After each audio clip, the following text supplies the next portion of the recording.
Good morning and happy Friday. The July 19th meeting of the Sustainability City Light Arts and Culture Committee will come to order. It's now 9:34 a.m. I'm Tanya Wu, Chair of the committee. Will the committee clerk please call the roll? Councilmember Saka? Here. Councilmember Strauss? Present. Chair Wu? Present. And Vice Chair Moore will be joining shortly. There are currently 3 members present. Thank you. Councilmember Morales has been excused today, and when Councilmember Moore joins us, I will announce it. If there is no objection, the agenda will be adopted. Hearing no objection, the agenda is adopted. We will now open the hybrid public comment period. Public comment should relate to items on today's agenda and within the purview of this committee. Clerk, how many speakers are signed up today? Currently, we have 0 in-person speakers signed up and 0 remote speakers.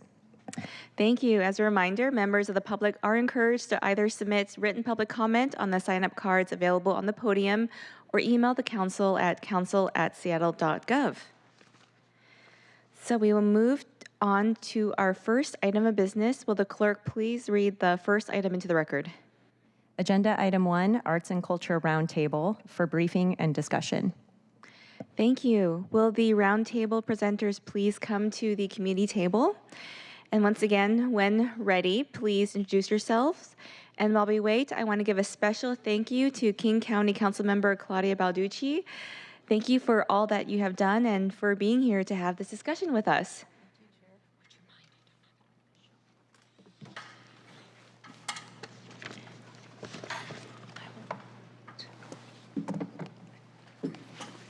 I know.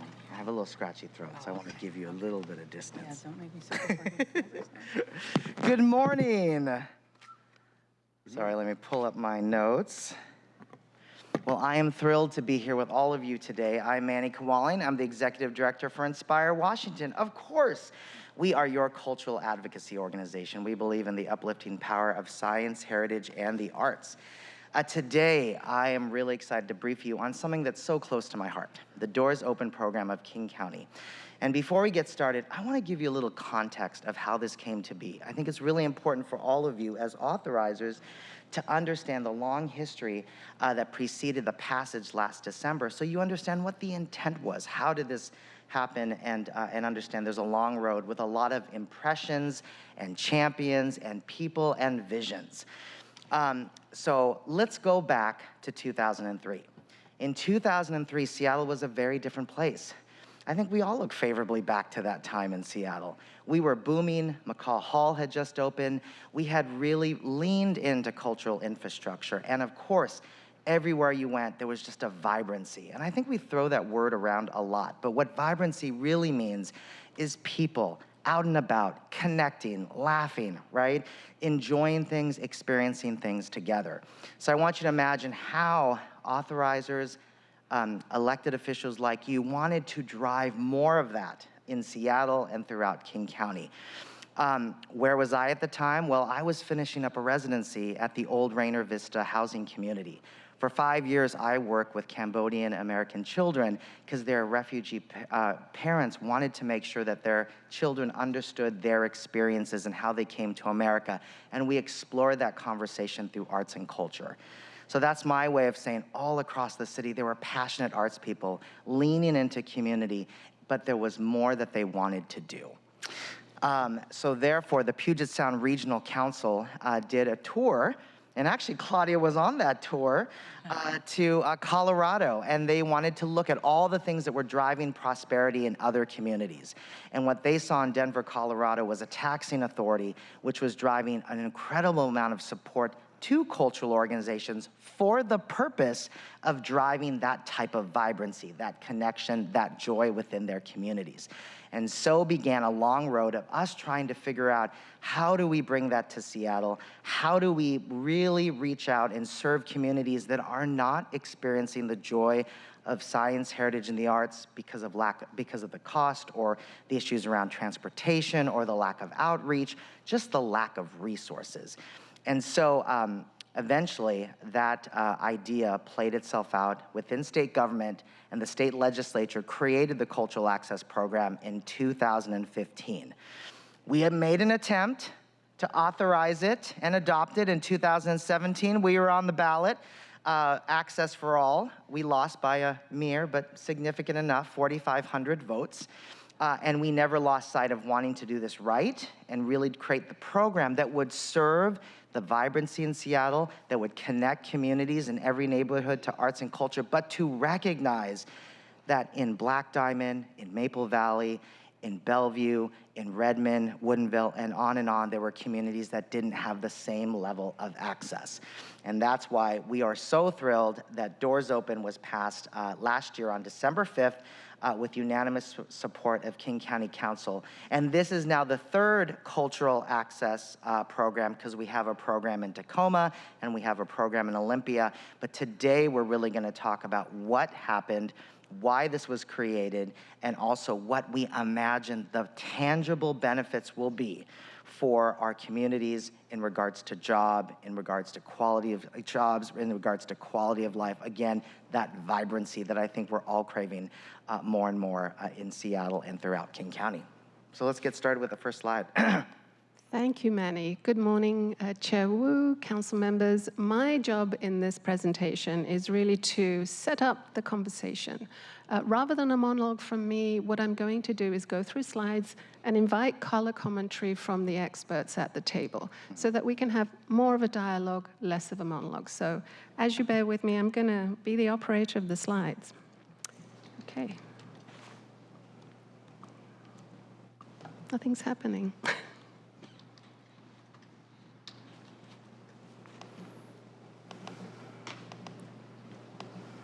Oh, that.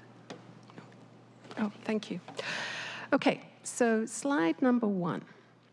I'm just going to read out the content and invite any comments.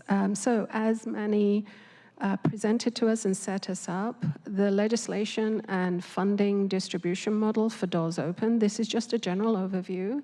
In December 2003, King County Council adopted Washington's cultural legislation, access legislation, with unanimous support. Their Doors Open ordinance increases funding to the county's arts, heritage, science, and historic preservation nonprofit organizations through a 0.1% sales tax. The organization that is designated to distribute these funds is For Culture, and it is a PDA in the county. When established, it is anticipated to be approximately $100 million a year will be available through Doors Open. But there's a caveat there that is when it's established. It isn't currently fully established, and we can hear more from our experts about where it is. Another aspect that I think you'll find interesting, and we mentioned this at our last roundtable, is that a minimum of 25% of all Doors Open funding will go to organizations outside of the city of Seattle. And I invite you both to tell us why. And the program was designed to be a county-wide program serving historically underserved areas. Again, consciously understanding that Seattle has resources, but other parts of the county do not. So having said that, who would like to take it over? Sure. Do I have to turn this on, or does it just work? I can hear you. Can you hear? Okay. Green lights go. Thank you. I don't see any lights. I know I'm really feeling for all those people who struggle with our microphones in chambers. I think it's okay. Yeah. Thank you, council members. Chair Wu, really, thank you for the time to speak about this today. In what you said, I actually had 4 points I wanted to touch on real briefly. We do gloss over the December 5th vote as unanimous without sometimes pausing to point out that we built over many years to get to a unanimous vote. The first time we voted on this, it was very split. I want to call out my former colleagues on the county council, Councilmember Jeannie Cole-Wells and Councilmember Joe McDermott, who have been champions of this work all along. I have also been fighting for it, not quite since the Denver trip almost 2 decades ago, but for a very long time. And it took a lot to get to where we are. Part of that was due to what is referred to in that last bullet on the slide as designed to be a county-wide program serving historically underserved areas. The initial state statute that authorized the county to adopt this tax gave very detailed instructions about how the money should be distributed and used. And there was a strong feeling at King County among some of the council members that it was too inequitable, that formula that was provided us by the state took really good care of big institutional organizations, but did not take very good care of smaller, newer cultural organizations from historically underserved areas. So one of the things that we did was we went to Olympia and lobbied very hard with Manny and others to get the legislature to take those strings off, which they did, and that allowed us to build our own program, which you'll hear more about today. So I wanted to hit on those 2 points. Science is new. This program will be 10 times the size of what For Culture has done in the past, but in some ways not that different from what For Culture has done in the past, just a whole lot more of it. And science. Science is completely brand new, and it'll be a new area of investment. Very exciting to branch out into that area.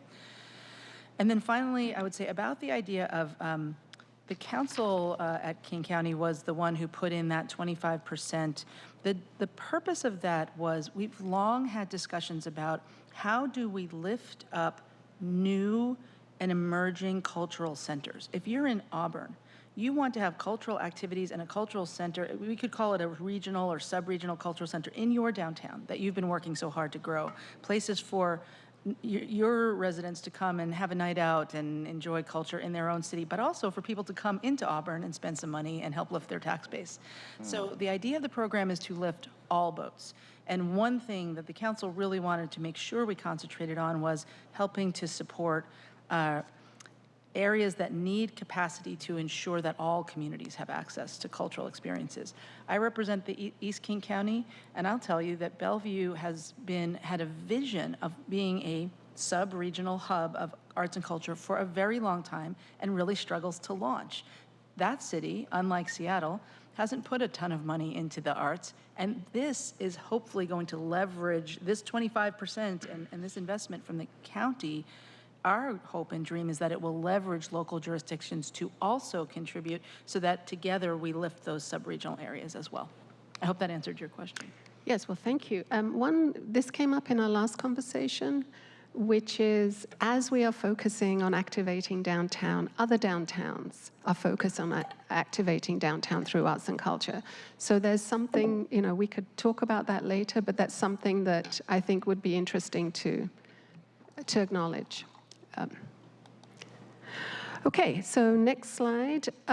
So we looked at eligibility. So who's eligible for these resources? And as I mentioned, 501c organizations are eligible, and whose primary purpose is science, technology, visual arts, performing arts, including zoology, botany, anthropology, heritage, or natural history. So that's a big scope. And also fiscally sponsored non-designated 501c groups. So these can go to fiscal sponsor so that they can get access to these resources.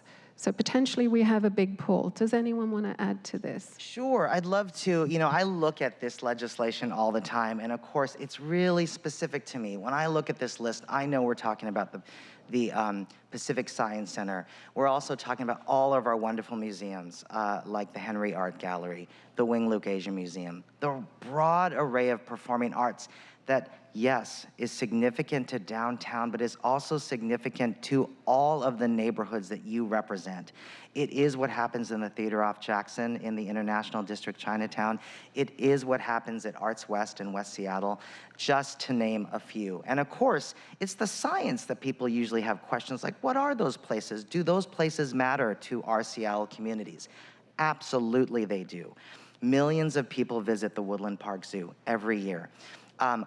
In this job, I've had the opportunity to tour our beautiful gardens, the Seattle Chinese Garden, the Japanese garden in the Arboretum. The Arboretum itself, did you know that the Seattle Park Arboretum is one of the most, they have one of the most diverse audiences because, of course, their specimen collection, which comes from across the world, brings people into that garden to connect with something that is familiar to them, but here in Seattle.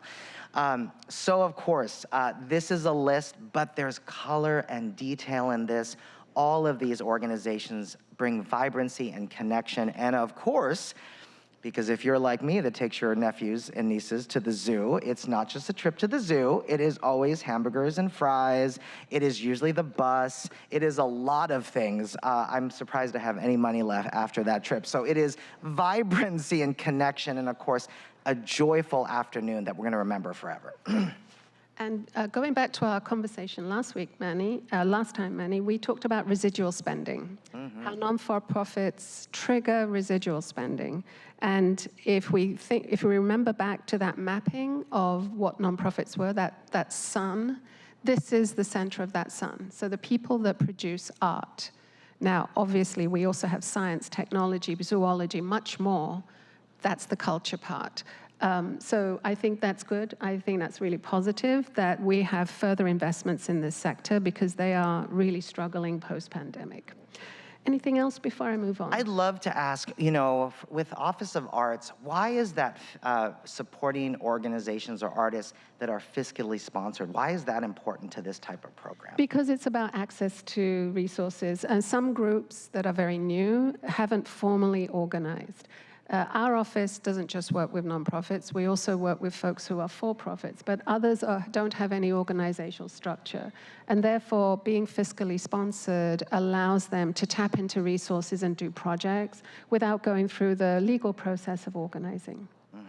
Absolutely. Thank you. And I'll just add that For Culture, as they start to plan out the implementation of this new resource, has really surveyed the landscape around which organizations are out there, and they have some estimates about the numbers of organizations they think will apply, and it's over 120 in heritage and preservation, about 500 in arts and culture, and about 80 in the sciences. So that's this is a broad-based program that is going to support hundreds and hundreds of organizations and programs. Thank you. Okay, moving on to the next slide. So let's talk about who is not eligible. I think it's good for us to know this. I'm just going to read off here. So individual artists, now they can work through 501c, but they themselves cannot directly apply. Independent science workers, cultural workers, and heritage professionals. So the people who are working in these institutions cannot apply. Agencies of the state or any of its political subdivisions, municipalities, organizations that raise money for redistribution to multiple cultural organizations, radio or television broadcasting network or stations, cable communication systems, internet-based communications, venture or service newspaper magazines, and then any groups with any uncertainty should seek eligibility who want to apply need to go to For Culture to confirm. So anything anyone wants to add to this particular eligibility slide? Absolutely. Again, I spent a lot of time with the state legislation, and this is the aspect of the program that creates the most heartburn for me. Why?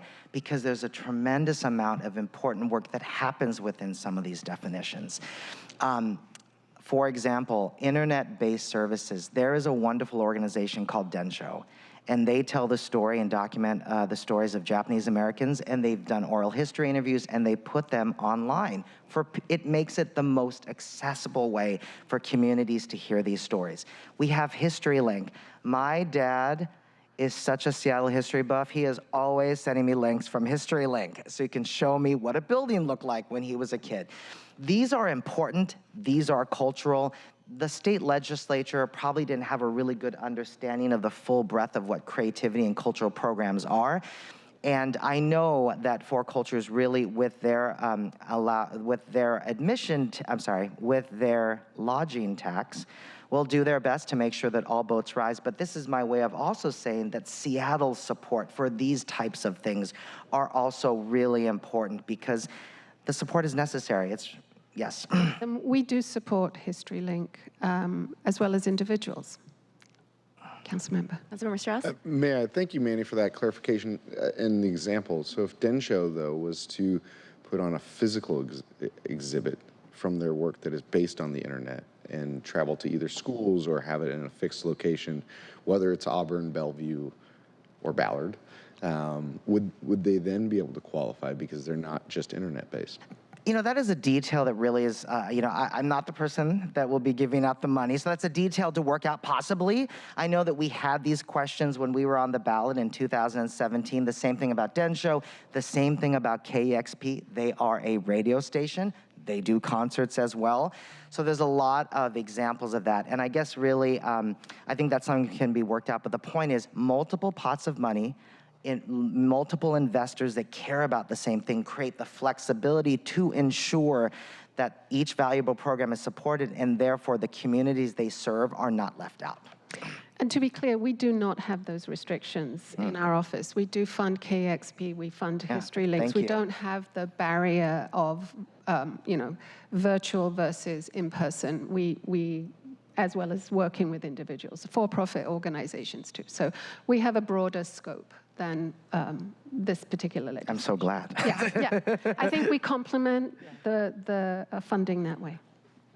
Briefly, there are obvious ways that a partnership could come together around a particular program or project with potentially eligible members and potentially ineligible members and find a way to provide funding through Doors Open. And I would say, with Densho as a great example, a couple of years ago, an artist created a shack with art on it with pictures of Japanese-American farming family members from Bellevue. And as part of that, there was an AR component where you could point your phone at the faces and they would start talking and telling their own stories in their own voices from the Densho collection. Yes. It's incredibly moving, and I'm going to send you details when it gets up and running again. But that was a partnership of an individual artist, Densho, and the Wing Luke. And the Wing Luke is obviously eligible. So if you were to pull together a partnership like that in the future, Wing Luke could apply for, in my view, could apply for funding. So I think we can get creative, as we always do in this zone. I mean, arts organizations are scrappy and they figure out a way. I'm so glad you brought up that exhibit because it's also an opportunity. So that artist was Michelle Kamada and was really wonderful. It did originate in Bellevue and then it was installed in South Lake Union and was there for quite a bit of time too. So also it's important to understand the interconnectedness of arts and creativity that moves beyond throughout the region to ensure that everyone has access to great work. Okay, moving along. So some more context for you. As mentioned by Councilmember Balducci, there are approximately 700 organizations with combined annual budgets of over $1 billion. So something to think about. And here are currently the 6 programs in the initiative, noting that there's still the conversation at the council. So we could have you talk a little bit about that. I'll just go through them. Sustained support. So this is general operating support. This is the bread and butter of most organizations. Facilities, so investments in capital. Public school, cultural access. So that access piece is represented through in-school and off-site cultural education programming. Other county-wide initiatives, such as investments addressing unmet community needs.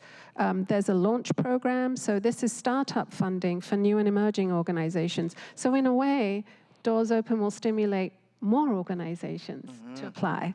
And then public free access, so reduced and free tickets. Who wants to go next? Since you mentioned the process for adopting the plan, I'll just insert that here. As has been stated, that we adopted this funding source in December of 2023, and we agreed, I will take credit, this was an amendment that I brought forward, that we would split it into year 1 funding and year 2 through the end of the 6-year levy. So year 1 funding is going to be about $48 million in one-time capital and operating funds. The grant application timeframe is supposed to open in early August and run through September. And grants will be announced by the end of the year for awards to be distributed in early 2025. That was just because of the way we adopted the tax, we're not collecting a full year worth of revenue in 2024, so it's a little bit lower. And we wanted to get the program up and running and start moving support out into the community. We are now working on an implementation plan that will much more specifically define how the annual funds from 2025 on are distributed. And we expect, for Culture has been developing that plan with their board. A number of council members, including myself, are ex officio members of that board, so we've been following that process closely. The executive, county executive will take that plan and transmit it to the council likely in early August, it seems to be the most likely time. Then it has to go through two committees at King County. It goes through my committee of the whole, and then the Regional Policy Committee, where you are very ably represented by Chair Wu and Thank you. Councilmember Moore, with alternates, Council Members Morales and Nelson. So the Regional Policy Committee will have a say.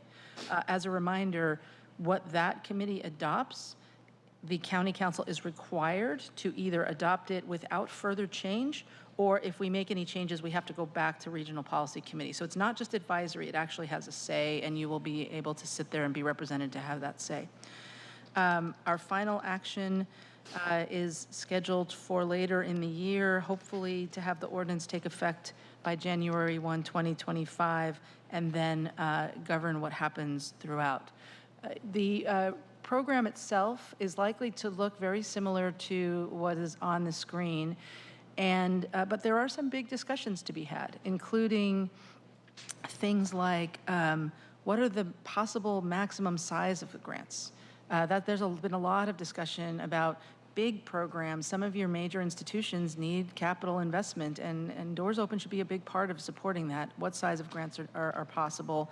Frequency of grants. Should this be an every year thing? Do we want to make individual organizations apply every year, or could it be longer so that they can rely as more reliable funding, enabling the transformational kind of programming and change we want to see? And that's just a sampling. There's going to be, I think, a really robust discussion about a number of questions. I will say to you, my hope is that what Doors Open will do through all of its programs is create real, not just cultural, but also economic impact. You all, I know, speak a lot about downtown Seattle and are focused on downtown Seattle revitalization. Other jurisdictions have that same interest or growth, or just making it vital to begin with. And so that's what I want to see. I want to see how each of these individual programs adds up to major economic impact, as opposed to just a lot of little grants all over the place. We want to help everybody, we want to lift all boats, but we also want to make a big change, because bringing people out into the streets and bringing people out to at night to see things, to have vibrant interaction with each other and engagement, arts is a huge part of that. And so we're hoping that that will be somehow show up in the programming as we adopt the implementation plan. Councilmember Strauss? No, thank you. I really just want to recognize that downtown Seattle has one of the densest places of arts and culture institutions in the nation. And it's really a lucky thing that we have, which creates a lot of economic activity. We still have more work to do downtown, and it is one of our cornerstones, because there really is nowhere else in the country like it for the size of our city, especially. We are the most geographically isolated city of our size in the nation, and we have just such a rich set of institutions. And then Councilmember Balducci, I'll switch hats with you over to our Sound Transit hat of building the spine north and south and east to Redmond, Bellevue, et cetera. When this Doors Open is now giving us the possibility of having the densest region of arts and culture institutions. And so whether you're getting a tourist coming in for a cruise, they soon will be able to take light rail to Bellevue to see one of these institutions, or maybe Redmond, hopefully soon down to Federal Way and up to Linwood. I guess Linwood's outside of our county, but it's close. It's close enough. But I highlight that because as we all work together, we're able to really highlight each community's contribution to our cultural community.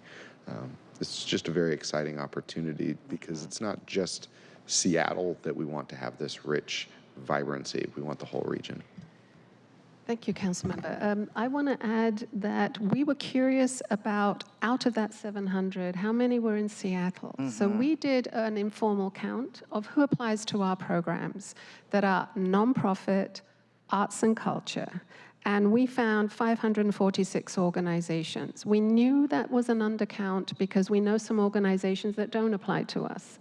So, and we also didn't count science because we don't support science. So that's just some context to bear in mind that quite a few organizations will be here.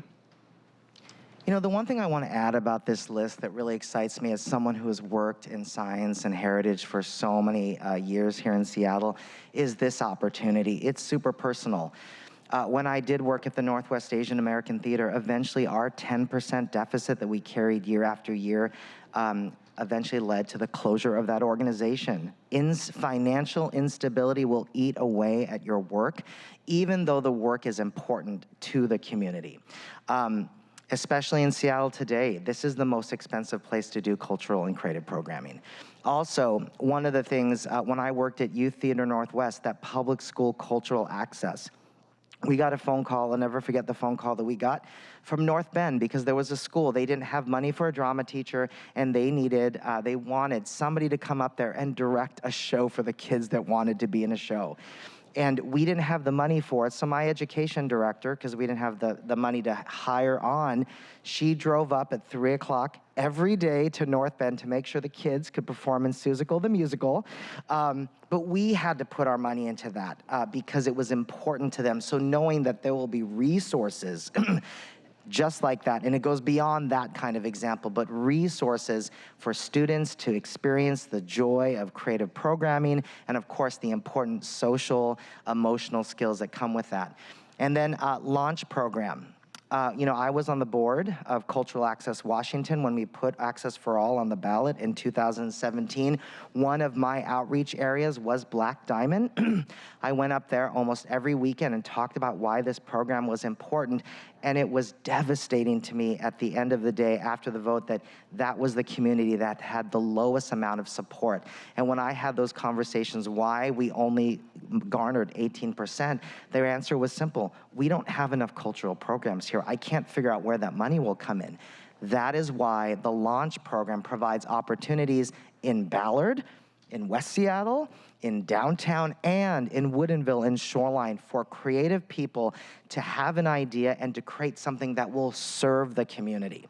So, and of course, public free access. So many people want to participate, but it is expensive to do things. And organizations do as much as they can to create access, but there's still a bottom line at the end of the day. So all of this is really going to lift up our communities. It's going to provide that great access. It's going to create that vibrancy that we always talk about. And of course, everything else will come along. Jobs, local economy, tremendous impacts for every city in King County.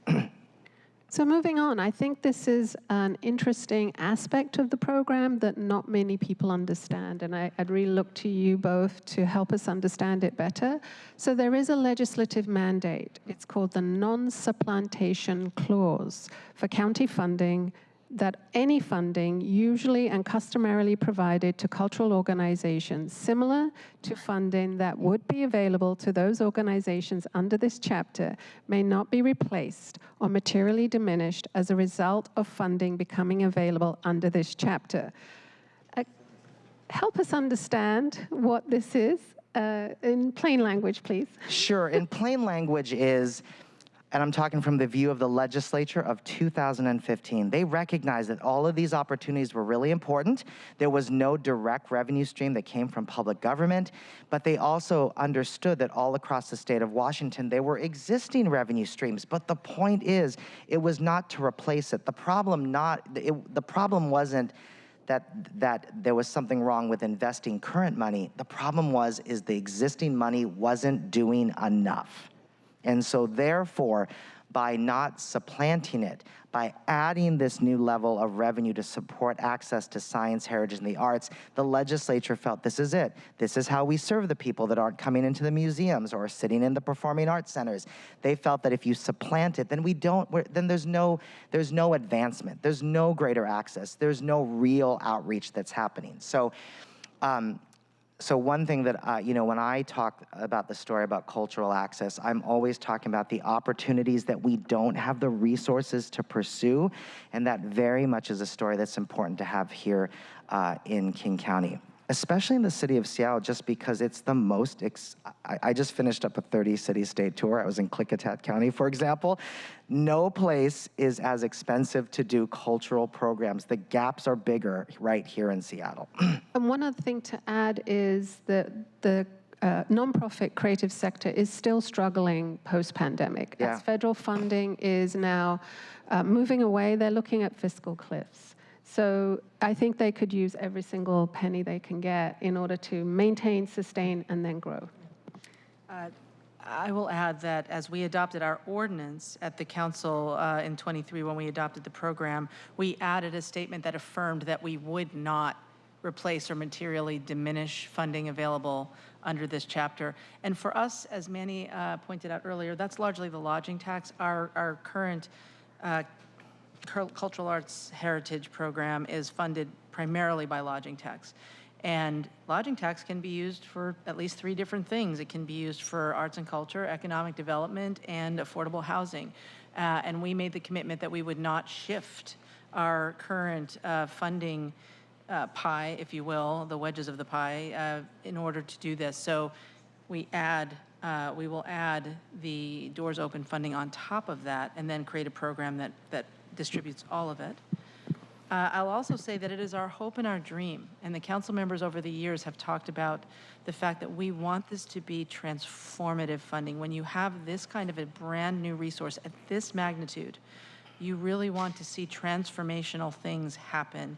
And that happens when we can leverage other investments as opposed to shrinking and replacing. So that is our dream and our hope. And we all live in fiscal reality, so we're going to have to work through it. But that's where we really hope to look back in a few years from now when we're thinking about round 2 of Doors Open and say, wow, look what we did here. You know, like this made a big difference to lots and lots of people and families, workers, and institutions. Okay, this is our last slide. Other notable fleet features, what's next? Well, year 1 programs will be awarded in 2024, as already been mentioned, with a funding distribution model starting in 2025, and then programs starting in 2025 and beyond will still need to be approved by council. And I think we've already talked quite a bit about that. So this is our last slide. We're open to any further questions. We hope that this was more of a dialogue. And yes, council member. Yes. So I have a couple questions, but just want to really quickly thank you all for being here today. Councilmember Duce, I look forward to learning more and how the city can be good partners in the Doors Open program. Thank you, everyone, for all your work on this. Colleagues, any questions or comments? Councilmember Saka? Thank you, Madam Chair. Quick comment. First off, thank you, Councilmember Balducci, Director Golgan, and Manny. Really appreciate this awesome presentation and kind of overview, helping empower me personally, get all of us up to speed. But on this really important sort of body of work, regional body of work as well. Also, Councilmember Balducci, it's great to. I've had the pleasure and honor of appearing before you in various King County Council meetings as a volunteer, board, commission member, and whatever various capacities, and it's nice to be able to have you appear before me in this capacity, and then be able to work alongside you on a number of regional boards and commissions. By the way, Councilmember Strauss, those in your hypothetical example, those cruise passengers, they'll be able to take Sound Transit to the east side, and soon they'll be able to take Sound Transit to West Seattle. Yes. We need to build that and get it going. But I wanted to talk just a moment about the whole STEAM versus STEM distinction. Sure. I happen to have strong feelings on that. And it's informed by the fact that, you know, the last 10 years of my life I spent in tech, Microsoft, Meta, Perkins Coie, representing startup technology companies to Fortune 500, everything in between. And, you know, I'm also, for members of the public that might not know, I'm also someone who overcame the foster care system I'm someone who went to 13 different K through 12 schools, all of them Title I, for kids like myself at the time that were free and reduced lunch. Never met a public school I didn't like, all the way through law school. And I had not one but 2 community college degrees. And I entered these really cool spaces professionally in tech where not many people shared a background similar to mine from a race, socioeconomic standpoint. And, you know, I had a lot of imposter syndrome, but I fought like heck to open up the doors and do what I can advocacy-wise to make sure that more people from disadvantaged backgrounds and communities are able to achieve their true potential in life and thrive, and ideally in tech, and represented nonprofits pro bono that were on the private nonprofit side to help, that had missions exactly to do that. Was very involved, including in leadership roles at various affinity groups within these organizations, whether it's veterans or Black employees at, you know, whatever it is to help champion diversity, equity, and inclusion, not just diversity and inclusion. And so, so I have strong feelings about this. And for members of the public, this whole STEAM versus STEM, what we're talking about here is STEM is science, technology, engineering, and math. STEAM is, you just add an A onto that. The notion there is you're being inclusive of the arts. This is one of the most classic debates. You know, should it be STEAM or should it be STEM? And I'll just share, you know, personally, I happen to be a fan of STEM and STEM only. Reason why is, you know, so STEM and then treating art separately. And reason why is because, you know, when you start introducing arts into STEM, it risks scope creep, risks the possibility of boiling the ocean, and potentially results in situations where roles and responsibilities and impact are unclear. However well-intended, when you start chaining on one well-intended construct or idea into you could potentially result in creating this Frankensteinish, cool-looking thing that's somewhat confusing and clunky as well. And so that's why I'm personally a fan, at least from the city of Seattle government perspective, I'm personally a fan of treating those 2 really important constructs separately, so having them be co-equal and independent, and for the reasons I mentioned. So I just want to share that, and as my kind of view with respect to the city of Seattle, and the doors open. You know, great program, wasn't at all involved in that. But I can see why it makes a lot of sense to regionally to add technology and science into the model there. But again, from my perspective, from the city of Seattle, I think they should be separate, co-equal, independent. Thank you. Well said. Thank you. So I have 2 questions. We get a lot of questions regarding doors open, which was what brought about this roundtable. A lot of organizations are very knowledgeable, but is there an outreach or engagement plan to reach the smaller organizations that are the furthest away from the county or from the city? Why don't you go ahead and then Sure. You know, I think that I want you to imagine, of course, the time that we've been through. There's been a tremendous amount of outreach to organizations during the pandemic because the support was so critical from our city Arts Commission, as well as from the County Arts Commission for Culture, as well as from the state. So I think there's just a lot of people tuned in right now.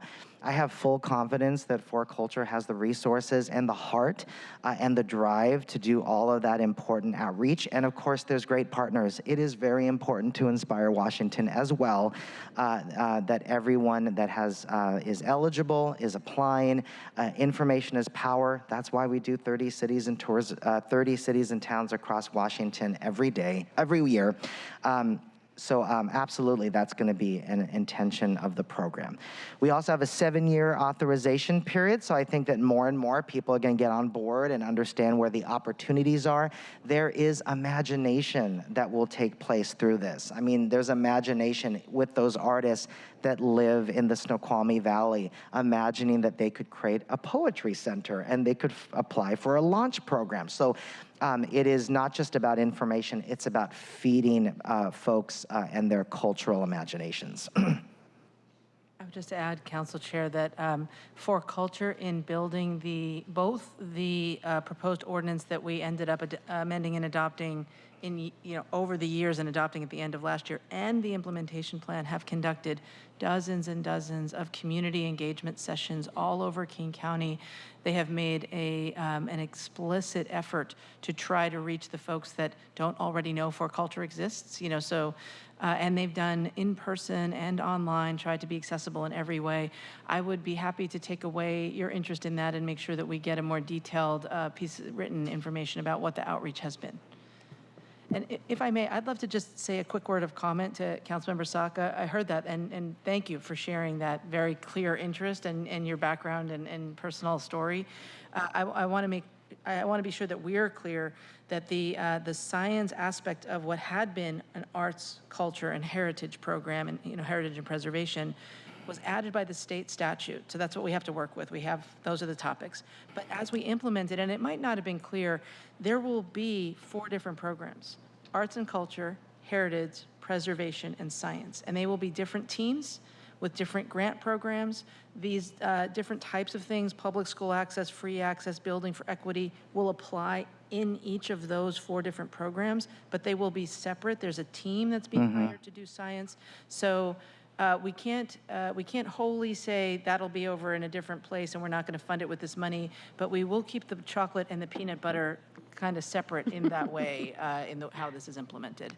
And I'm really delighted about some of the opportunities in the science sector, because we have organizations that are just brand new, like maybe you haven't even heard of yet, like the Seattle Universal Math Museum. Yes. They're working to launch a new, they have some mobile programming, but they're looking to launch a new place-based math center for children in STEM education in South Seattle. So I think there's so much opportunity to increase how we're connecting people to STEM as well as STEAM, the word of your choice. I love this kind of conversation. It happens in my work all the time, and this is how I approach it, so I'd love to keep talking about this. I think that STEM and STEAM is really structured around skill building, and what we are talking about in the arts and cultural sector is our human experiences. It is about promoting curiosity, creativity, and critical thinking. I believe in the full, unlimited possibility of human beings. I think that we can be creative and we can use our critical thinking skills. Here's my experience. I know that my engagement in the arts has made me a better person because I'm a better son and brother and sibling because I have very developed emotional skills, right? And I know, I'm gonna talk about my looks. I worked at Youth Theater Northwest. Claudia's son was a student there. And many of our students went on to work in the tech field. In fact, their parents were tech people. They put their kids in Youth Theater Northwest because they knew, many of them, that their kids were smart enough for the technical side, but they feared that they would get lost in the people culture of tech organizations, right? So it is not one or the other. I think all of this is important for us to be successful. And I know from the kids that we mentored at Youth Theater Northwest, I just ran into one when I was coming back from Spokane on the light rail. He recognized me and he was like, you know what? I'm running a restaurant right now and I would never be able to do it if I had not been in a show because I got 50 people all coming at me. It's a lot to juggle. And it is those people skills, those social emotional skills that make him a great leader. So I think it really is all of that. But I look forward to having more conversations about this. You're right, and I couldn't agree more. And thank you, Councilmember Balducci and Manny. You're right; it's absolutely not one or the other, and you know, all these things can coexist harmoniously. It's just my comments still do stand from a Seattle city government perspective. Programmatically, I think they should be treated separately, and you know, notwithstanding state limitations in certain instances and otherwise, but. Yeah, because when you start chaining them on together, it dilutes the potential voice and impact, and they can coexist separately. Thank you. Thank you, Councilmember. I'm very excited to hear that the heritage and as well as preservation is a part of Doors Open.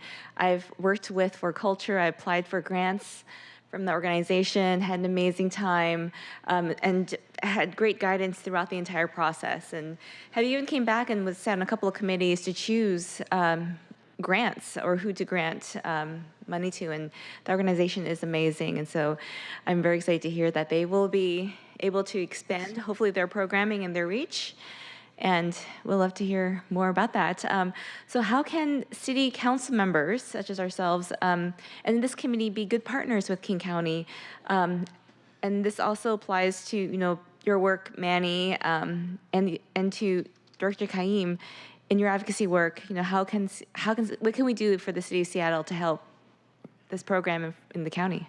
Well, this is something that I'd love to have a conversation about because we're still imagining it, and I think we can figure this out together. You know, prior to the program, our pillars here in this region were, as far as public investment, were the City of Seattle's investment through admission tax and King County's investment through lodging tax. Now, when we got Doors Open across the finish line, it was really important for us to really demonstrate with tangible resources that we were going to grow cultural infrastructure countywide.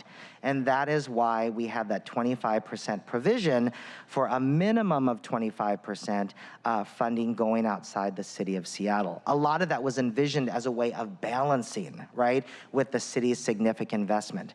And I think that this is something that we have to pay real attention on the public policy level, because here are some things that we know. There was a time when I lived on Capitol Hill and so many creative people lived there. They don't live there in the numbers as they used to live before. They live in Renton, they live out all throughout the county, shoreline, because they're looking for affordable places to live. Many of them still travel into Seattle for work, but you can imagine how exhausting that could be with all the things we have to get done in the day. So I know that the intention with the 25% was to grow cultural infrastructure outside of King County, but not at all to threaten the very important cultural hub here in the city of Seattle. So there's some play between those, and I think that a really great conversation for us to have as this roundtable, as well as the broader community, is why is that? What is that relationship to each other? Why is that important? How do they work with each other? May I add something, Manny, to your question there? Mm-hmm. There's also one other aspect to think about, and for nonprofits that we're inviting to collaborate with us on revitalizing downtown. So with the resources that they currently have, they are really struggling to get back to pre-pandemic levels. And again, I've mentioned this before, with the federal dollars going away and they're facing fiscal cliffs, I think these types of resources are exactly the type of thing, as mentioned by Councilmember Balducci. We're looking to not just stabilize, but push the engine forward so we can make downtown activation a reality. So from my perspective, the resources that we already have, we should keep in place. It shouldn't be a situation of an either or, it's a both and, from my perspective.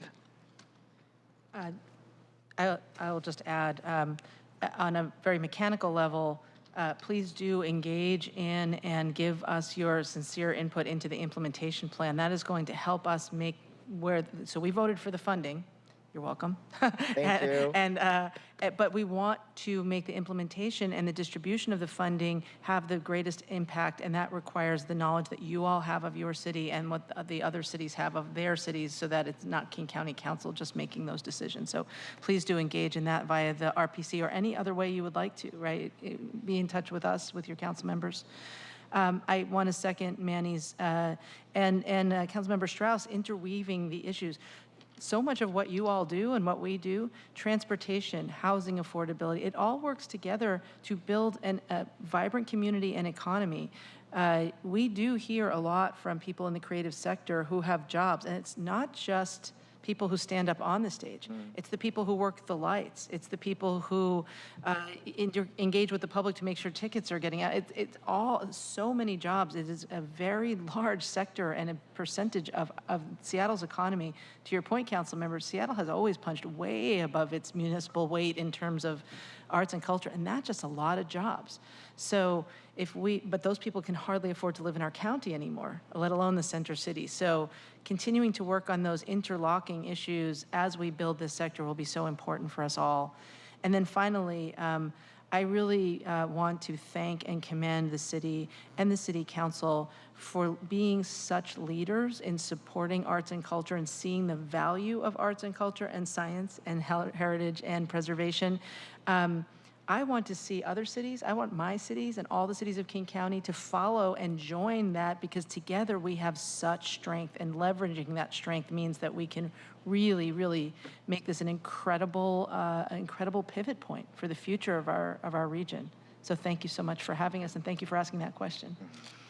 No, thank you.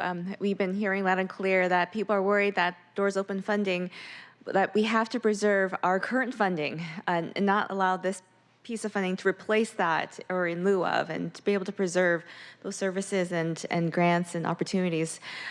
Also hearing that, we always talk about FIFA soccer and about how FIFA soccer will bring 6 Super Bowls worth of people into our region for a month, but we don't talk about, and it was just made aware that the arts community does the same thing every single season. The amount of people, the amount of Super Bowls they bring into downtown Seattle from the arts community, concerts, is the same. And so while we're focusing on FIFA, we should also focus on the everyday of what the arts and culture community does for the city of Seattle. And so thank you so much for all your work on this. And I believe it's really important to understand the resources that are out there and the kinds of impacts it has on our creative economy. Thank you, Councilmember Balducci, Manny, and Director Haim, for all your work and for being here today. And do you have any last words to part us with? Yeah, I want to share a point of view that I was able to experience this past weekend. So, of course, Inspire Washington works with organizations like ours in every state. And so this last weekend, one of my counterparts, the former director of Texans for the Arts, came to visit Washington State. And she had a family union over on Whidbey Island, and I had a whole day where I took her all over Seattle. We went downtown, we walked through the market, we went to the Olympic Sculpture Park, we went to our Seattle Art Museums. She saw one of the original pieces of public art in the nation at Gasworks Park. We ran into so many festivals. She kept saying, my gosh, there's festivals everywhere during the summer. And absolutely, and what she saw just really reinforced what we're all fighting for, a vibrant city with people engaged and happy. The number of people that were sitting on Kite Hill in Gasworks Parks was overwhelming to her. She was like, it is 9:30, right? And we have something really special here. And I know that we can be more, and I also know that we can be more for everyone that is not having an opportunity to experience that. But I also know that everything that we saw has a foundation of public support. And that's really, really, really important. So I just really appreciate everything the city of Seattle has done to really make sure that we have built up this incredible cultural ecosystem. I know that we have that incredible cultural ecosystem in King County, but now we're going to have more of that for the people that deserve it. So I'm just so honored to work with all of you to make this, of course, the cultural capital of the world that I know we can be. I think that's a great ending. Thank you. Thank you so much for being here, and thank you. And we will have another roundtable next month, and we'll probably announce the topic shortly. But thank you so much for being here today. Thank you. Thank you, Councilmember. Madam Chair, point of personal privilege, just want to say that is, man, that is a really cool shirt you're wearing. I really like it. From someone, a leader in our arts community, I would expect nothing less. Thank you. Talk about imposter syndrome. I feel like every time you're around. Anyways, thank you. Thank you. So we will now move on to our next item of business. Will the clerk please read our third item into the record? Agenda item 2, Seattle City Light Independent Financial Audit Report Overview for briefing and discussion.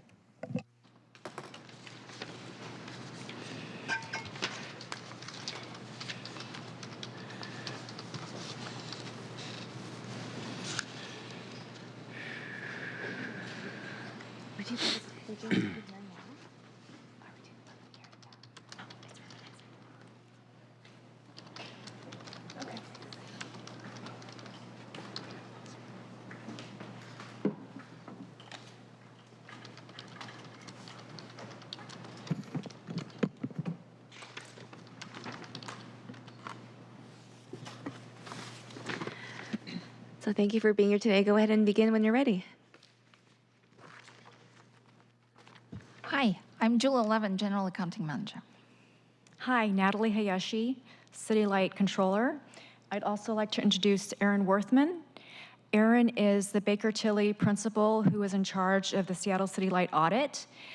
Aaron has spent his 26-year career focused exclusively on utility and energy organizations. He also teaches utility education courses for the American Public Power Association, or the APPA, and he has authored nationally and regionally published articles on utility regulation and accounting issues. So Aaron will present Baker Tilly's report on the 2023 financial audit. Thank you. Good morning, everyone. Again, my name is Aaron Worthman, the lead audit principal on your audit engagement, and I'm pleased to present the fiscal year 2023 financial audit. Next slide. What I want to do is I want to go through an audit overview. You know, what exactly is it that we do as part of the audit? I want to highlight some of the main areas of audit focus. Talk a little bit about internal controls and our required internal control communication. And then I want to go through our auditor's communication with you charged with governance. That's a required communication from our accounting profession. And then lastly, open up to any questions any of you might have. So if we take a step back and look at our audit, our firm spends about 1,200 hours auditing your Seattle City Light. And I will say, although the management team may not spend 1,200 hours, it is a significant amount of time. It's a very heavy lift. In addition to their day job, they are answering many, many questions. They're putting the financial statements together.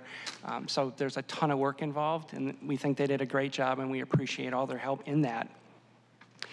So if we were to compare this year's audit to prior years, I'd say this year was a pretty straightforward year. The one big thing, the one big change that we had this year is there was new accounting guidance relative to subscription-based information technology arrangements. Very similar to the accounting changes that we had a couple years ago relative to leases. Basically, it's cloud computing leases, if you will. I do want to let you know that there's a significant amount of time that your team spends looking at that, not so much just analyzing those subscriptions, but trying to determine, how do you know you have them all? How do you know you've looked at them all? And as you can imagine, with an entity of this size, that's a considerable undertaking. But that was the biggest change, if you will, that we had this year. To give you some other perspective, our team spends about, we call it field work. We spent about 4 weeks of field work conducting our audit. That's a combination of on-site and then remote auditing. Our last day of field work was April 5th. And after we get done with field work, we then take a look at your financial statements. We review our work, things like that. The good thing to note is we did not have any or identify any adjusting journal entries as part of this year's audit. And again, that speaks to the preparedness and the abilities of your management team. Next slide, please.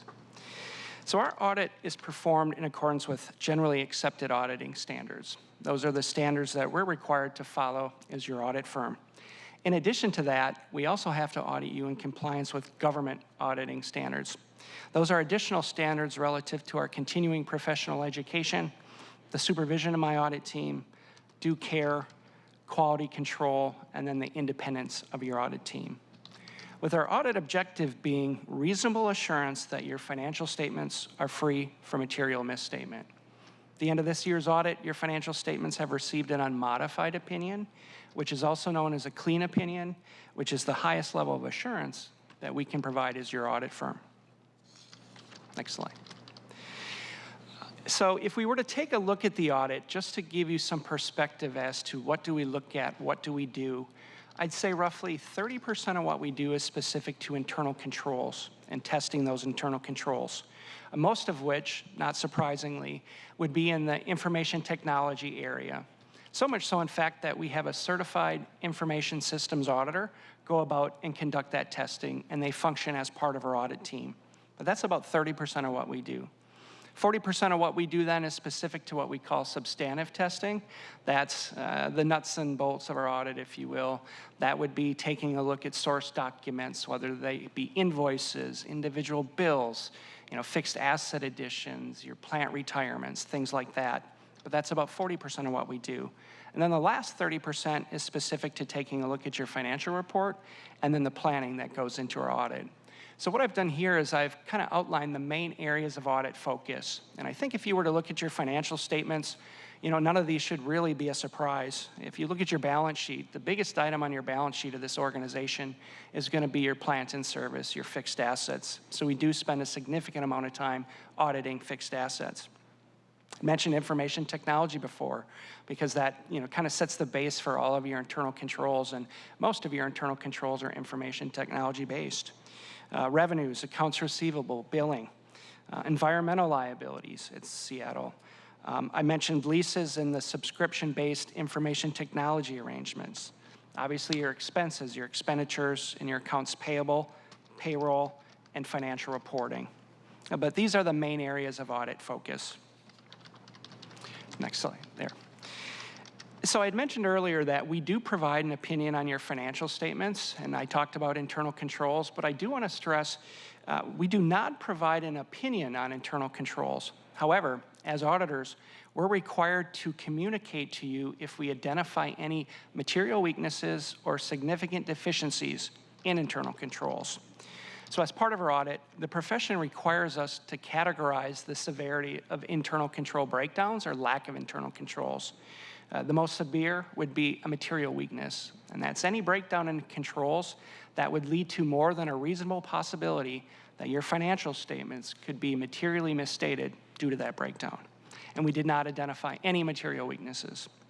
The next categorization down, less severe than a material weakness, but strong enough that it really warrants your attention as governance, is a significant deficiency.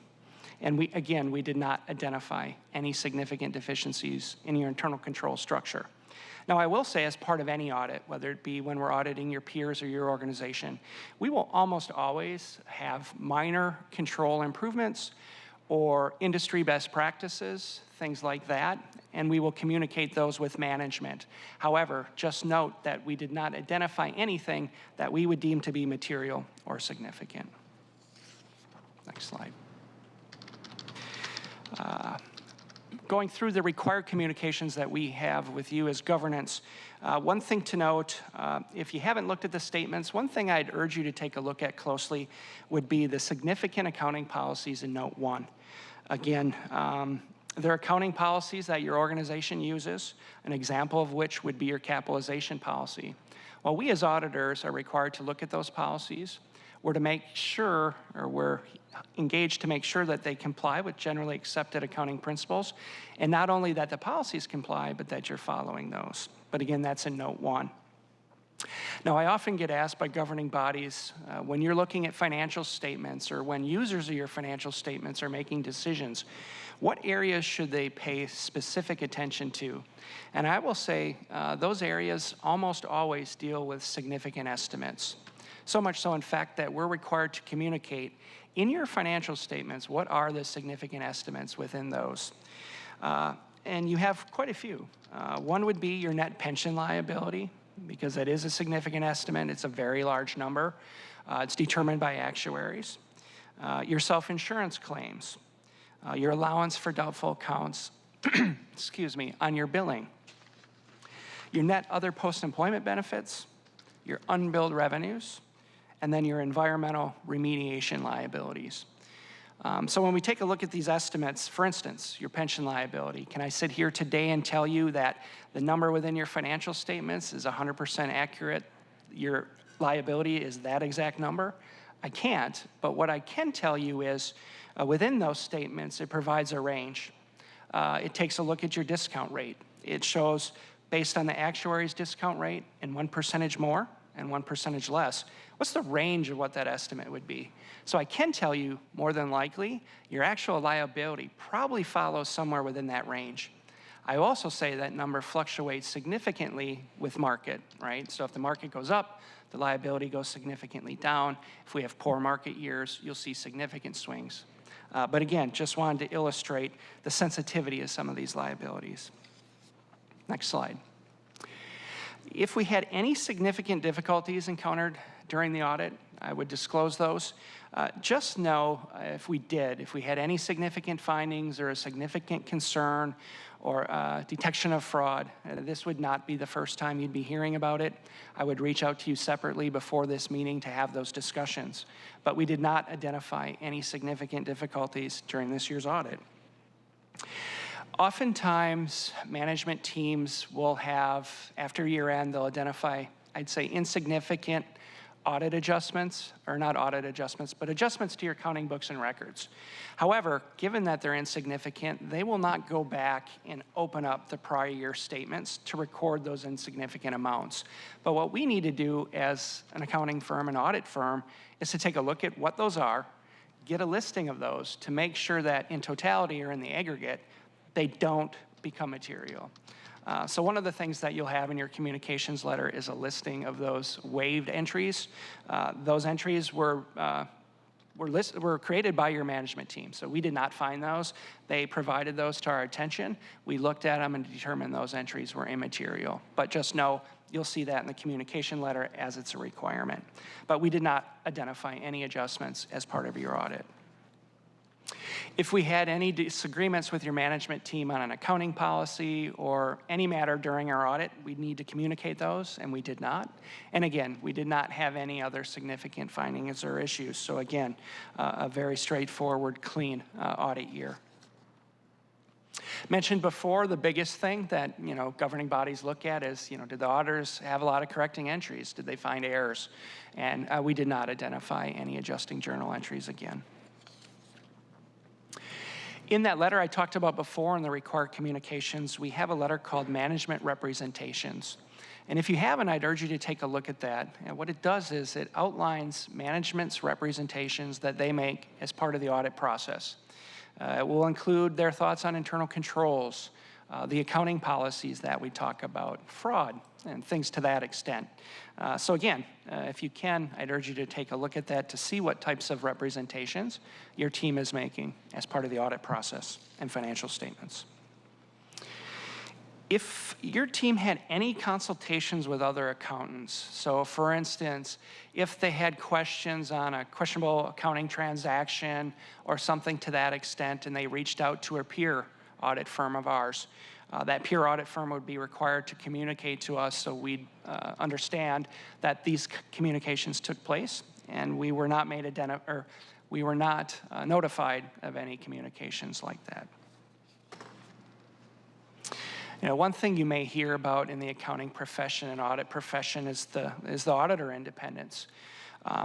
One thing I need to disclose is that our firm and every single individual on your audit engagement is independent in fact and appearance with your Seattle City Light. And then lastly, we want to thank you for allowing us to serve this organization. I had mentioned earlier, again, we think your management team, everybody here and their entire team did a great job. One thing, if you talk to those folks, they definitely would probably tell you, hey, you know, we're not just being audited the 3 weeks or a couple weeks that Baker Tilly's on site. It truly is a year-round audit effort, which can become extremely taxing for your team. However, it is because of that year-round audit process that when we do get to the end of the year, that it's a seamless, pretty efficient and effective audit, as evidenced by no audit adjustments, things like that. If during the course of the year they do have questions, they reach out. We have those discussions on a timely basis. So again, that's probably the driver of why this audit went so smoothly. So again, we appreciate everyone's efforts in that regard. So with that, I'll open it up to any questions you all might have. Colleagues, any questions or comments? Councilmember Saka? Thank you, Madam Chair. And thank you for this overview and presentation of the current state of the audit here. I'm a huge fan of audits because they help shed the bright light of transparency and highlight what's working well, in some cases what's not working so well, and opportunities, because everything is subject to iteration and improvement, whether it's a process, program, service, and everything. So individuals included, myself included. Just curious to better understand what you meant. So this is true independent, non-city auditor office. But what do you mean by it's independent in fact and in appearance? That sounds like a technical term specific to the industry, but it's a really important distinction. I think I understand, but I want to tease it out with you. So in fact, to give you an example, in fact, if we came in and we implemented an internal control for Seattle City Light. If we came in, implemented that control, and let's say it's information technology, we helped implement a software, if you will. We set up the controls, and then we also came in, my group came in at Baker Tilly and audited those controls that we set up. That would be a violation, right? Because we're not independent, because we would be auditing our own work. You know, part of what we look at is we test controls, look at controls. So that would be a violation in fact. So let's say we did a lot of work for the city that didn't affect the audit. We weren't taking the place of management. We weren't making management decisions. We weren't testing our own work. But we were doing enough work at the city where somebody from the outside would say, geez, you know, Baker Tilly spent, I don't know, 1,400 hours on the audit, but their firm worked for City Light 3,000 hours. Now, even though what we may have done, we may have been assisting some minor consulting things that didn't violate any independence rules, someone from the outside may look at it and say, how can this firm be independent when they do more work for the city or City Light than they actually do doing the audit, right? Now, didn't violate independence at all, but from the outside, appearance-wise, it might look like there's an independence issue. So one of the things we need to state is, hey, even from, if we were to step back and look at what we've done for the city, we're committing that even from an appearance standpoint, we've not violated any independence. So with respect to independence in appearance, preserving the independence in appearance, you're saying that if your firm happened to have contracted with City Light for like unrelated consulting services, but perform this, and you have appropriate, assuming you do, which of course no doubt you do, have appropriate internal firewalls in place and walling off teams and people and knowledge management systems, that notwithstanding like the consulting services, if you go and perform an audit, there might still be an appearance. There could be. Yeah. And so one of the things they make us do, let's say you're engaged to do this service, and someone's like, yep, no, that's fine, doesn't violate independence. You could add on, let's say maybe 4 or 5, 6 more services. Individually, they're fine. But if you look at it in the aggregate, somebody might say, you know, if there's scales here, the scale may have tipped that in appearance-wise, you're probably not independent anymore. Yeah. So we have to, and on an annual basis, independence is such a big thing that annually we have to sit down and assess and look through our billing records and do all these different things to make sure our entire firm in totality hasn't done that. The good thing here is that we do not provide any other services to City Light aside from the audit. Yeah. Great. Thank you for enlightening me with that. Yep. No further questions, comments, Madam Chair? Thank you. Great. Well, I'm glad to hear that, coming into work today, we're hearing about the worldwide IT outage. I'm glad it does not affect us, this Seattle City Light. So thank you for being here today, and thank you, Aaron, for flying up here and for all your work. Thank you. So as the governing body council receives this report overview every year, we are grateful for this oversight and accountability. So if there are no further questions, we will move on to our next item of business. Will the clerk please read our third item into the record? Thank you. Agenda item 3, Resolution 32138, a resolution relating to the City Light Department, acknowledging and approving the 2024 Integrated Resource Plan Progress Report as conforming with the public policy objectives of the City of Seattle and the requirements of the State of Washington, and approving the progress report for the biennium September 2024 through August 2026 for briefing, discussion, or possible vote.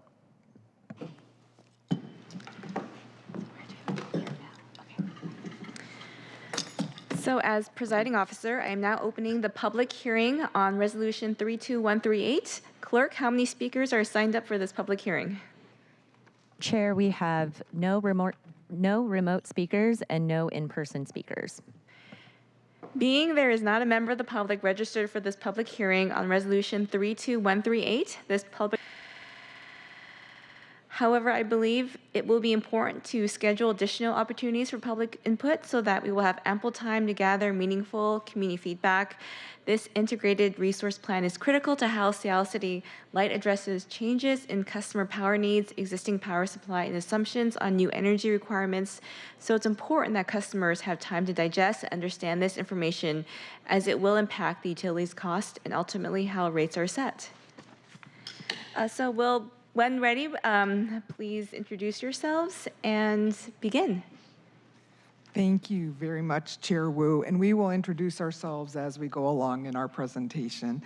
I appreciate you and I appreciate the members of the committee for being here today as we present the Seattle City Light 2024 Integrated Resource Plan Update.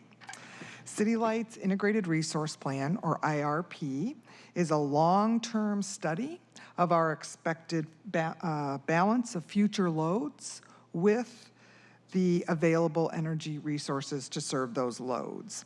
The IRP addresses changes in the customer's power needs, existing power supply, and assumptions on new energy technologies and costs over the 22-year study period, which for us is from 2024 to 2045. IRPs are completed to ensure that we can reliably, sustainably, and economically meet our future loads. City Light produces a full IRP every 4 years with an IRP progress report completed at the 2-year mark, and this is one of those. This update refreshes critical inputs such as the load forecast and the energy market forecast, which reflect the evolving regional energy landscape. Just as with the full IRP, we also engage with a group of external stakeholders throughout the development of the IRP progress report to ensure City Light's customer owners' needs and priorities are addressed through the IRP, and to ensure we stay apprised of the latest energy industry and technological developments here in Seattle and the surrounding communities. Consistent with the 2022 full IRP and the recently completed 2024 demand-side management potential assessment, the 2024 IRP progress report shows increasing levels of load growth. The primary drivers of this anticipated load growth are transportation and building electrification, in addition to economic and population growth. Increased load has increased City Light's power supply needs, which will require adding wind, solar, batteries, and clean, firm energy resources to City Light's portfolio. City Light is a municipally driven, not-for-profit utility that works hard to ensure we can reliably keep lights on for our customers in a way that is environmentally responsible while also keeping rates low. I'd now like to hand it over to our presenters today. With me is Siobhan Doherty, Power Supply Officer on the end, Paul Dockery, Senior Manager of Energy, Resource Strategy and Planning, and Vereen Martin, Data Scientist, Strategic Advisor in Resource Planning and Analysis. Thank you. Right. Good morning. Thank you for your time this morning.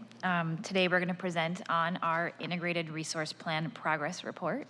As Dawn mentioned, this is both a planning tool as well as a regulatory requirement. Go to the next slide.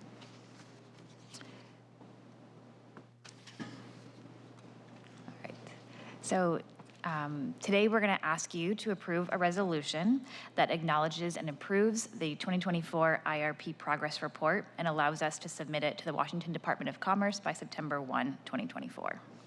Today we'll walk through the results of that progress report, and we've also included the narrative in your materials. To start, we want to level set on the purpose of the Integrated Resource Plan. An IRP is an opportunity for customers and stakeholders to share their vision for our future power supply. An IRP is a study of options for meeting electricity needs of customers that finds solutions that balances a variety of priorities. An IRP is not intended to be a shopping list for specific resource acquisitions. Acquiring resources is a separate but related utility function. Also, today's request is not an appropriation of funds for resources. When we do go out to acquire resources, we'll come back to City Council to request the approval for those resources. What an IRP is a playbook that describes the types of resources to pursue under the studied assumptions. We're looking at a variety of changing circumstances over the next 20 years, and the deliverable of the IRP is a playbook for how do we meet those loads over that study period.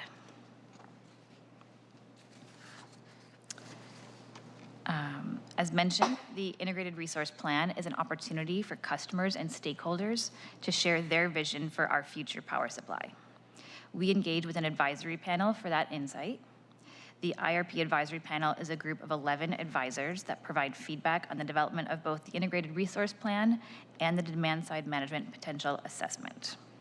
And it is comprised of individuals representing customers, environmental organizations, regional energy-related governmental organizations, and academics.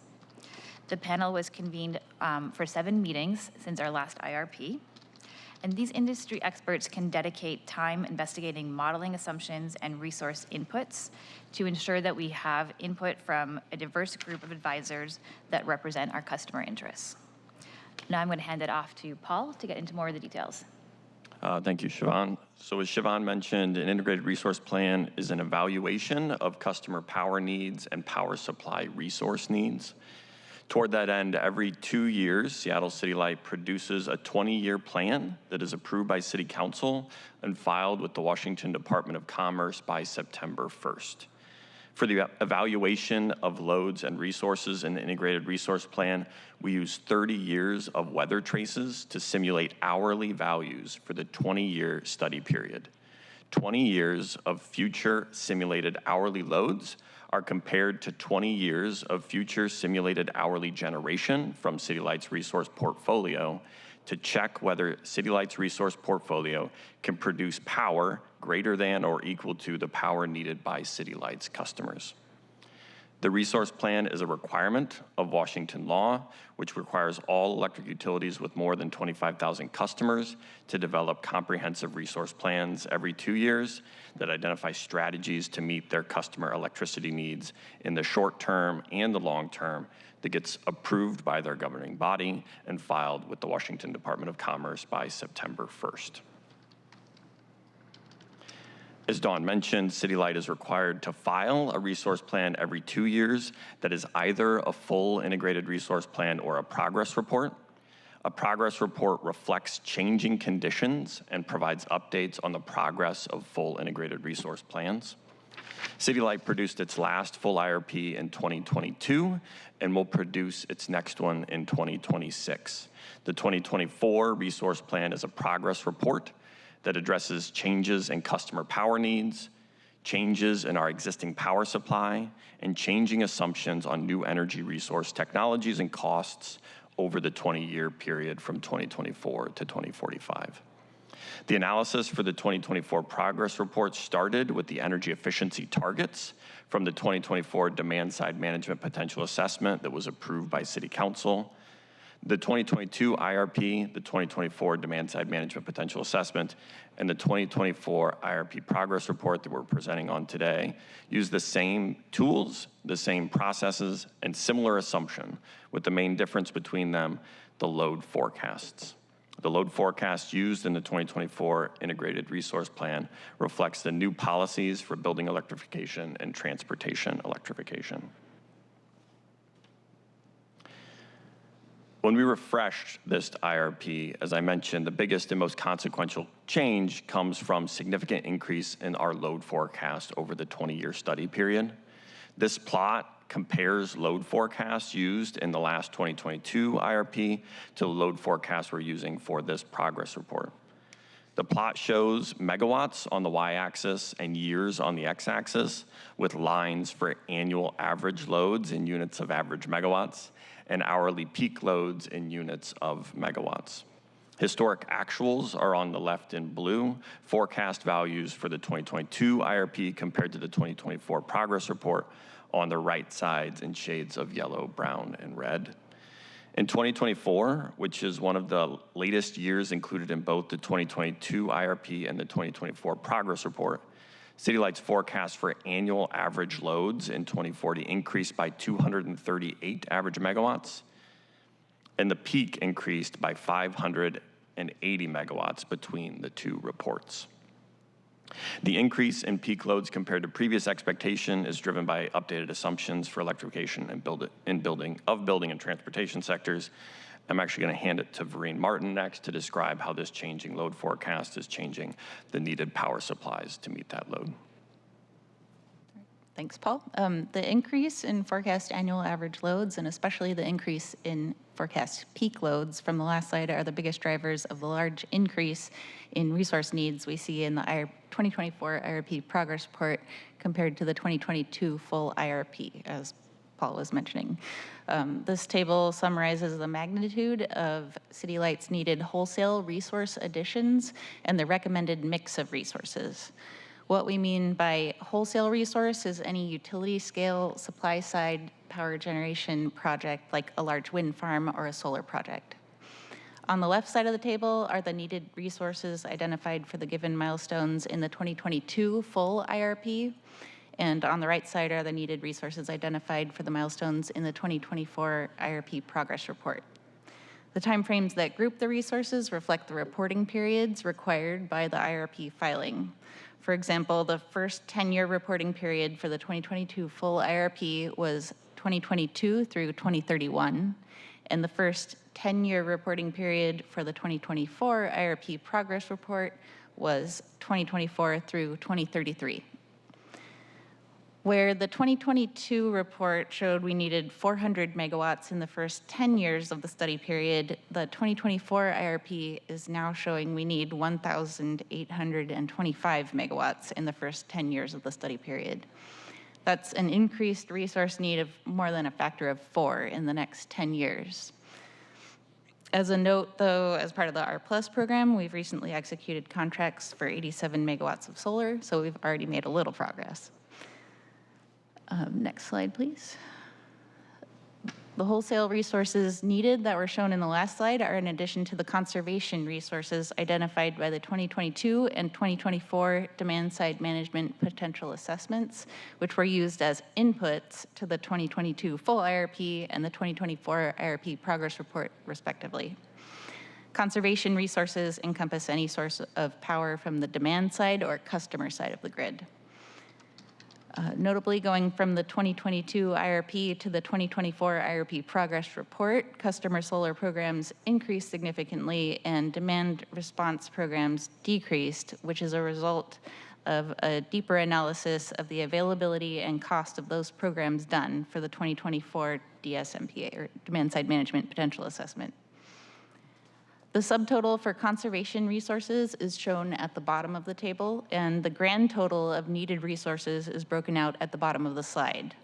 The total needed resource additions for 2022 was just under 700 megawatts over 20 years, but now in the 2024 IRP progress report, we're showing a need for more than 2,500 megawatts over the next 20 years. That's the main takeaway from the 2024 IRP progress report and what we want to show in this presentation.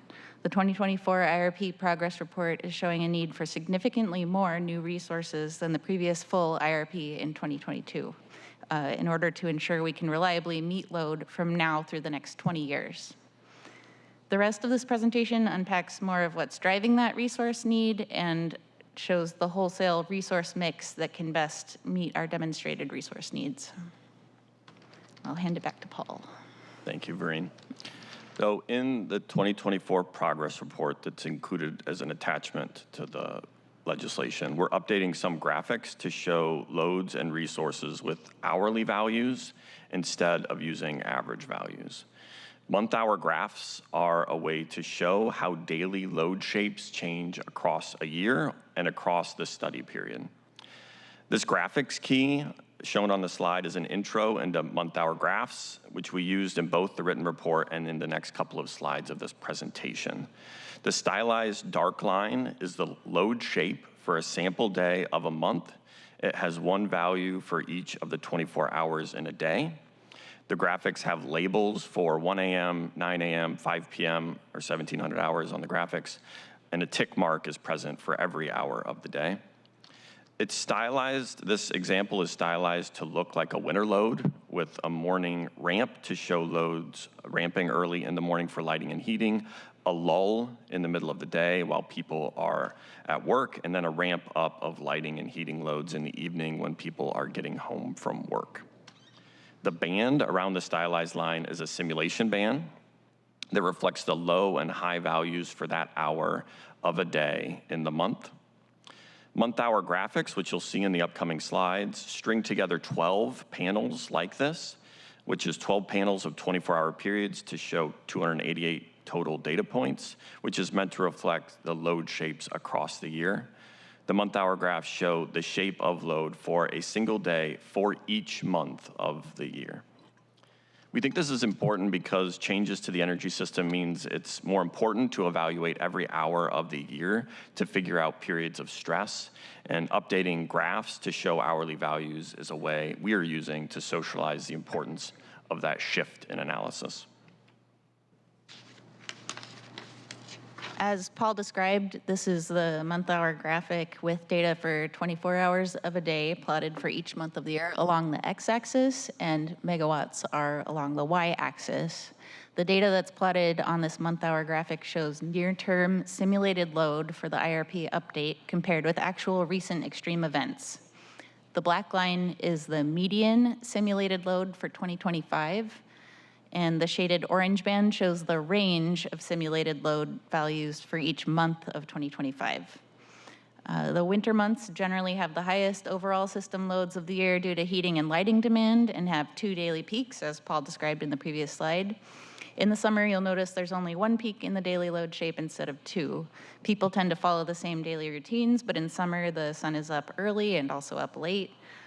So there's less lighting and heating demand in mornings and evenings. Additionally, summer temperatures are warm, but generally relatively mild, so overall there's less cooling demand in the summer than there is heating demand in the winter, keeping summer loads lower than winter loads on the whole. The dark orange lines in January, June, August, and December show the actual load trace for single days from the last few years where Seattle's system was particularly stressed. We've got a load traced during the peak day of the heat dome in June 2021. We've got a day from the cold snap from late December 2022. We're showing a load trace during a day in August 2023 where the system was particularly stressed during the sourdough fire at the Skagit that summer. And finally, there's the MLK weekend cold snap just this past January. What we can see is that recent actual stressed conditions line up well with the upper bounds of the 2025 system loads. This shows us that our near future simulated peak loads are approximating recent actual peak loads pretty well. Next. As we transition to the next slide, I'll encourage us to watch the orange lines. We're using them as references between these two graphs. So this is showing for the simulated bands in 2025 where that orange line fell. And as we transition to the next line, those orange lines will remain in the next graphic.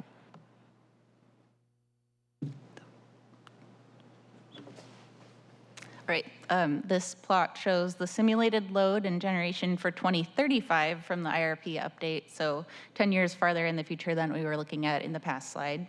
Let's see. And the situation has changed significantly because forecast loads are increasing so quickly, like we saw a few slides back. The shaded orange band in this graph now shows the range of simulated hourly loads for 2035 across the hours of the day for each month of the year. This is similar to the orange band showing the range of 2025 loads in the previous graph. This graph adds a shaded blue band to show the range of simulated generation for 2035 based on the generation capability from resources in our current portfolio. We've still got the dark orange lines, as Paul said, showing the actual system load from those most stressed days from the past few years. And we've added our actual system generation from those same stress days as the dark blue lines. It's noteworthy that the stress events in the last few years land around the middle of the orange bands, representing the range of loads in 2035. So our current most stressed conditions are going to be what we can expect for normal days in 2035. If we want to serve firm loads with our own resource stack, City Light will need to acquire significant new resources in the next 10 years. Thank you, and I'll again pause before we transition to the next slide. I do think this is an important understanding of how our system is changing and using that reference for extreme events that we've recently experienced compared to what we can expect in this study period for 2035. That if we have extreme events in 2035, we need to make sure we're building a portfolio of resources that can reasonably respond to the upper band of this orange simulation band. And that is what we're transitioning to in the next slide, is the resource planning playbook that this study identifies that can help us meet the needs in those stress conditions. So earlier in the presentation, Vereen spoke to the table that showed our resource additions over 10 years, and this resource planning playbook zooms in on the individual years of that study period shown in that table earlier. The x-axis shown on top is the year of the resource plan, and the y-axis on the left is the resource cost in dollars per megawatt hour. When we evaluate resources in the study period, one key input is the assumed price. That price is shown as a dot in the center of the rectangles. That dot maps to the y-axis, so a higher dot in the center of the rectangle means the resource is more expensive. A lower dot means it is less expensive. To get to a specific price, you just take that dot and walk it to the left axis. The nameplate of the resource is reflected in the height of the rectangle and in the label at the top of the rectangle. This height of the rectangle provides a visual representation of that nameplate capacity. The type of resource is associated with the color key on the right. A yellow box is a solar resource. And then the width of the rectangle is the contribution of that resource to our meeting periods of system stress. That's typically referred to as resource adequacy, but it's how effective that resource is to meeting periods of system need. The wider the rectangle, the more the resource contributes to meeting our customers during those peak stressed conditions. So to kind of summarize the graphic, because this is also a new graphic that shows up in our resource plan, but we think it's an important way to present as we're adding more resources, how those show up and how they compare. We're communicating 4 vectors for resources. First is cost. The second is quantity. The third is that resource's contribution during stress conditions. And the fourth is the year it's selected.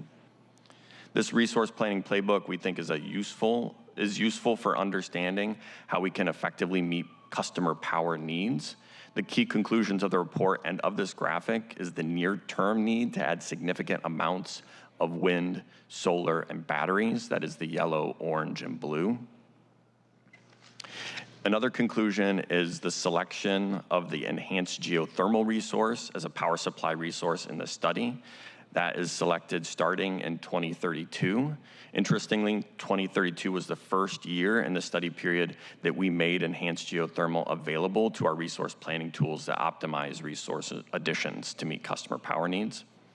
And we limited in the study the amount of enhanced geothermal to 400 megawatts, which the planning tools exhausted before returning to other types of resources. This is the first instance where we've modeled enhanced geothermal in the resource plan, and its selection, even at relatively higher price than wind and solar resource, leads us to a conclusion in the report that we need to do additional evaluation of clean, firm resources for future study periods.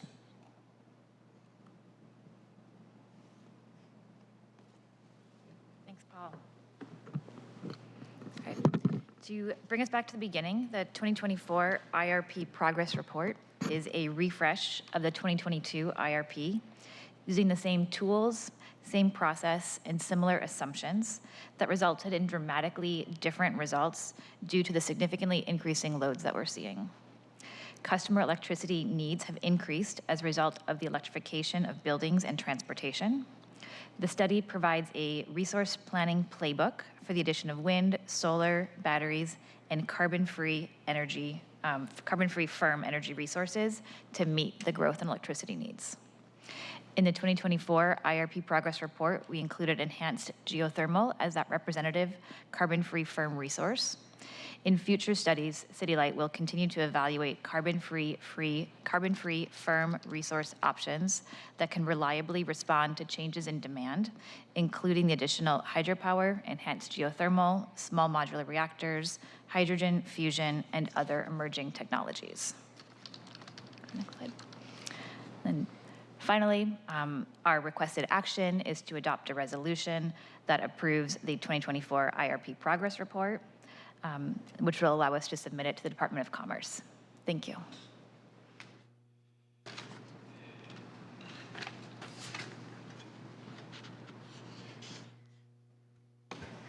So thank you for being here today. I have a list of questions on this, but I want to be mindful of time since we will have you back on August 2nd. So colleagues, any questions or comments? Chair, like yourself, I have a long list of questions. I'll say I really appreciated the time that I spent with you earlier this week. I'll hold my questions in the interest of time for the second. Great. Councilmember Saka. I'm not holding for the interest of time. This is important stuff. But thank you, Madam Chair. And thank you, CEO Lindell and the team here for this wonderful presentation, insightful, eye-opening presentation, kind of teed up an opportunity here in terms of the demand, load, and the resources required to meet the anticipated. And who knows? I mean, in some of the modeling that you mapped out, it could be even worse. So a lot of opportunity here. We're going to want to continue the conversation, absolutely, Madam Chair. But I will just say, so the whole presentation again teed up the opportunity. I really love that. What I kind of view as like the punchline slide, which is at slide 13. And the key there to address the opportunity. And you aptly noted that wind, solar are like increasingly important, and talked about the importance, among other things, in terms of clean and renewables, geothermal. Just be curious to better understand a couple things. First off, with respect to geothermal energy, how, as I understand it, that's somewhat of a nascent resource and technology. Are there any other utilities that are crushing it in terms of their use of geothermal. And what barriers do we face here from a City Light perspective to adopting and scaling that, that resource locally? So that's question one. One other question. Want me to take that? Up to you. I'll start with that. So there are utilities that are crushing it in geothermal. HECO. It's a technical term too. I like that. I like it. HECO in Hawaii is one. Iceland does some good work here as well. I had geothermal in my portfolio at Burbank Water and Power. That said, geothermal is in this model and in the slide 12 that Mr. Dockery presented here as a placeholder for carbon-free renewable energy that's firm. Notably, he did not introduce this into the model until 2032, and it was all used up at 2039. So the model grabbed firm ahead of everything else. Had we introduced it earlier, the model would have grabbed it then. Because firm energy, that energy that is available 7 by 24 is much more, offers much more reliability to our system and ensures we will be able to supply it with less having to go to the market in the midst of the event if we've got that available. It's not weather variable. So that's an important thing to note. So it really is a placeholder. Geothermal will be, if we're able to find it, and we should be able to, then we have to build the transmission from where we find it to bring it here. And that can be a somewhat expensive and daunting task to do. But I'll ask the team other thoughts. I would just add a couple things. Thank you for that. On the new nascent technology, this is modeling an enhanced geothermal, which is one of those additional newer technologies around geothermal. And people that are killing it recently, I guess, to use your term, I believe, NV Energy recently signed a power purchase agreement for, in coordination with some other outfits for this type of technology off of this type of resource. But we do add it later in the portfolio to give it some time to become more commercial.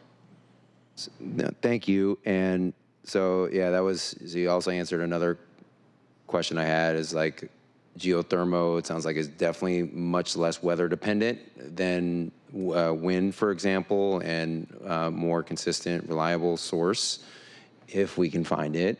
And, you know, it kind of begs the question of, well, what happens if we don't, are unable to find it, so to speak, procure it, leverage it here locally, and because my reading of this chart is that key assumptions are based on the fact that we're going to find it.